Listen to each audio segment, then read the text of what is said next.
केंद्र है। है ना? कृष्ण भक्ति मूल है साधु संग, जार अल्प संग उठे प्रेमेर तरंग। ये कृष्ण भक्ति, ये जो प्रेम है, इसका प्राण केंद्र क्या है? बोलते साधु संग। साधु संग ही सर्वोत्तम उपाय है। ऐसे प्रेमी भक्त के संग, सबका संग नहीं, संग माने ऐसे नहीं है। संग सेवा कर सकती हो, लेकिन संग सबका संग किया नहीं जा सकता है। संग करने के लिए कई गुण होना चाहिए। सजातीय, स्निग्ध, महत्तर, अनिंदु, ये 4 गुण होना चाहिए। ये 4 गुण जिनमें है उनके संग करना चाहिए। कठिन है, ऐसा नहीं रास्ते में मिल रहा है सत्संग, ऐसा नहीं, इतना संभव नहीं है, इतना सहज नहीं है। जे जहाँ तहाँ बैठ गया, साधु संग में रह करके गपशप करते खाते हैं पीते हैं, ये साधु संग नहीं।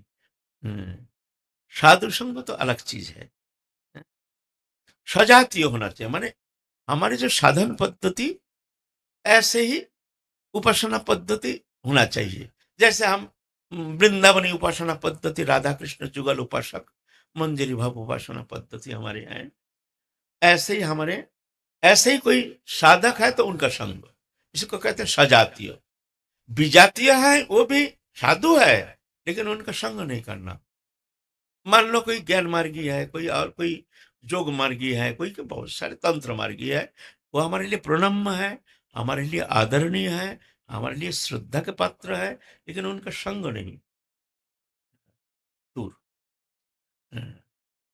स्निग्ध, स्निग्ध माने शांत स्वभाव, क्रोधित होते नहीं है, तर्क वितर्क करते नहीं है, बड़े शांत भाव से समझा देते हैं, बड़े मीठी वचन प्रयोग के द्वारा साधक को, जो भी उनका सान्निध्य में आते हैं, मीठी वचन के द्वारा, व्यवहार के द्वारा उनके अपने वक्तव्यों को सुनाते हैं, रखते हैं, ऐसे शांत भाव। महत्तर, महत्तर माने भजन करते हैं, यही नहीं जो किताबी विद्या है। ऐसे किताबी विद्या बहुत मिलता है, किताब पढ़ करके बहुत विद्वत्ता है, किताबी विद्या से कुछ नहीं होता है। किताबी विद्या से कुछ नहीं होता है, वो तो अहंकार पैदा होता है। तर्क वितर्क में पारदर्शी होते हैं, घमंड बढ़ जाता है, मैं बड़े विद्वान, किसी का सुनने के लिए तैयार नहीं, क्योंकि हम बड़े विद्वान हैं। तुम क्या जानते हो, कितना पढ़े हो, तुम कितना शास्त्र अध्ययन किए हो, हम तुमसे बहुत सारे शास्त्र अध्ययन किए हैं। ये बहुत सारे ऐसे कुछ जो भक्ति देवी को आश्रय नहीं किए हैं, भगवत चरण में शरणागत होकर के शास्त्र के हृदय में धारण करके जो रोए नहीं, तो ऐसा नहीं जो किताबी विद्या से वो विद्वान बन जाएंगे। तो महत्तर माने जो भजन करते हैं, हमसे श्रेष्ठ है, भजन में अनुप्रवेश है जिनकी, जो भजन करके बहुत अनुभव प्राप्त किया है भगवत कृपा से, उसका कहते हैं महत्तर। 3 नंबर। 4 नंबर है अनिंदु, किसी का निंदा नहीं करते, कोई भी संप्रदाय हो, कोई भी साधु हो, किसी का निंदा करते नहीं, अनिंदु। ये 4 गुण रहना चाहिए, तब जाके उनका संग करना, नहीं तो प्रणाम करना, आदर करना, सेवा करना, दान दक्षिणा कुछ भी हो दे देना, संग नहीं करना। इस तरह से ऐसे साधु संग जो है, इस साधु संग से जा करके तुम्हारे भीतर वो प्रेम भक्ति के जो स्रोत, वो बहने का जो स्रोत है, वो स्रोत मिल जाएगा तुमको। बिनु सत्संग न हरि कथा, तेह बिना मोह न भाग, मोह गए बिनु राम पद, होय न दृढ़ अनुराग। बिनु सत्संग न हरि कथा, ऐसे महत पुरुष जब भगवत चरण में समर्पित हो, जो भगवत प्राप्ति ही जीवन का एकमात्र उद्देश्य हो, इस हृदय में जिसका और कोई कामना वासना है नहीं, दृश्यमान देहोदैहिक वस्तु पदार्थ के प्रति आसक्ति है नहीं, उनके जीवन का उद्देश्य ही है भगवत प्राप्ति। ऐसे जो साधक है, ऐसे प्रेमी भक्त के संग से तुम्हारे भीतर वो प्रेम प्राप्ति का जो है उसको स्रोत मिल जाएगा। कृष्ण भक्ति जन्म मूल है साधु संग, साधु संग, साधु संग, साधु संग सर्वशास्त्रे कहे, लव मात्र साधु संगे सर्वसिद्धि है। तो ये सरल उपाय है वो प्रेम प्राप्ति के लिए।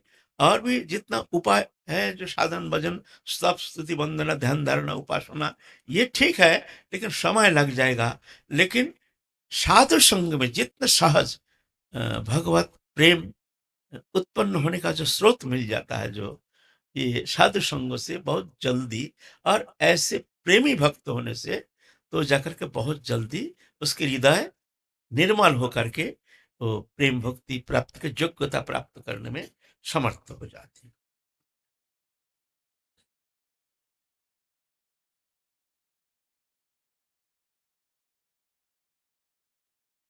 ठीक है, तो दूसरे संतों का क्या पता सुन सकते हैं? ये बाबा प्रश्न किए है, संत तो सभी हैं, संत तो कोई संप्रदाय का होते नहीं है, संत तो कोई संप्रदाय नहीं है।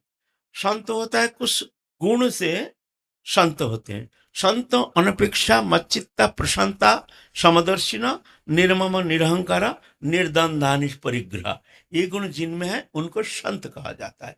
ये कोई भी संप्रदाय में हो सकते हैं, ज्ञान मार्गी जोग मार्गी आदि कोई भी मार्ग हो सकता है। और बाबा प्रश्न करते हैं क्या अलग कोई संप्रदाय है, क्या हम उस संत का संग कर सकते हैं? देखिए कभी कभी सांप्रदायिक संकीर्णता कभी कभी आ जाता है, वो संकीर्णता आकर के दूसरे संप्रदाय जो है उनको ठेस पहुंचाते हैं, छोटा आकर के दिखाते हैं, तो दूसरे संप्रदाय वो तो दुखी हो जाते हैं। तो कभी कभी वो देखा जाता है सत्संग से बहुत नुकसान हो जाता है, चित्त विक्षेप, मन में अशांति, और संत के प्रति भी अनादर बुद्धि आ जाती है। ऐसे ऐसे संग नहीं करना चाहिए, है ना। इसीलिए हमारे नरोत्तम ठाकुर क्या कहते हैं, सर्वव्यापक हरि अजभव आज्ञाकारी मधुर मूर्ति लीला कथा এই তত্ত্ব জানে যেই পরম রসিক সেই তার সঙ্গ করিও সর্বথা। बाबा बड़े सुंदर है। भगवान अनंत है, उनके नाम अनंत, रूप अनंत, उनकी लीला अनंत है, सभी सत्य है। जैसे माधुर्य उपासना सत्य है, ऐसे ऐश्वर्य उपासना भी सत्य है। ऐसे ज्ञान मार्ग निर्विशेष निर्गुण ब्रह्म उपासना पद्धति, ये भी स्वीकृति है हमारे सनातन धर्म में, इसको भी तुम नकार नहीं सकते हो। तंत्र मार्ग ये भी सिद्ध है। हाँ, इसीलिए ऐसा नहीं, सभी ठीक है। तो नरोत्तम ठाकुर कहते हैं सर्व व्यापक हरि, भगवान व्यापक है। मया तथमिदं सर्वं जगत अव्यक्त मूर्तिना, ये निर्विशेष प्रकाश निर्विशेष ज्ञान, ये ज्ञान मार्ग है। अजो आज्ञाकारी, ब्रह्मा महेश को जो आदेश करते हैं भगवान के, ऐश्वर्यमय प्रकाश, भगवान विभु अनंतो अनंत कोटि वैकुंठ नायक विभु, ये ऐश्वर्यमय प्रकाश। मधुर मूर्ति लीला कथा, अब है वृंदावनी माधुर्यमय प्रकाश।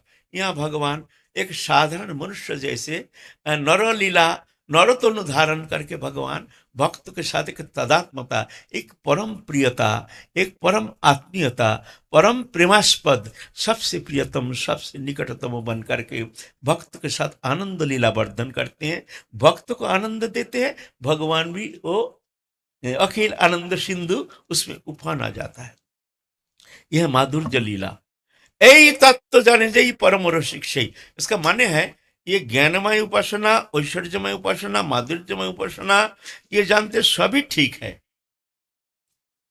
ये जानते हैं, तीनों जानते हैं। बोलते हैं वो परम रसिक, उनका संग करना झगड़ा नहीं होगा, क्योंकि वो सब जानते हैं जी ये सब ठीक है। और एक देशीय जो उपासना करते हैं तो कभी कभी क्या होता है, झगड़ा हो जाता है, नहीं तुम्हारा नहीं हमारा ठीक, तुम भूल कर तो हम ठीक है। इसीलिए बोलते ये तीनों तत्व ज्ञान ऐश्वर्य माधुर्य, तीनों तत्व जो जानते हैं वो परम ऋषि, उनका संग करना, फिर झगड़ा नहीं होगा। नहीं तो हर जगह संग नहीं करना चाहिए। उसमें कभी कभी देखा जाता है जो मतानैक्य हो जाता है, मत विरोध हो जाता है, कभी कभी ठेस पहुंचाते हैं, अपने उत्कर्षता दिखाते हैं, हम श्रेष्ठ हैं, हमारे ऐसे हैं, हमारे ऐसे हैं, ऐसे है। तो हमारे महाप्रभु ये माधुर जो उपासना पद्धति, उसकी जो चरम सीमा है, जो मंजरी स्वरूप उपासना, उस विषय में हम आलोचना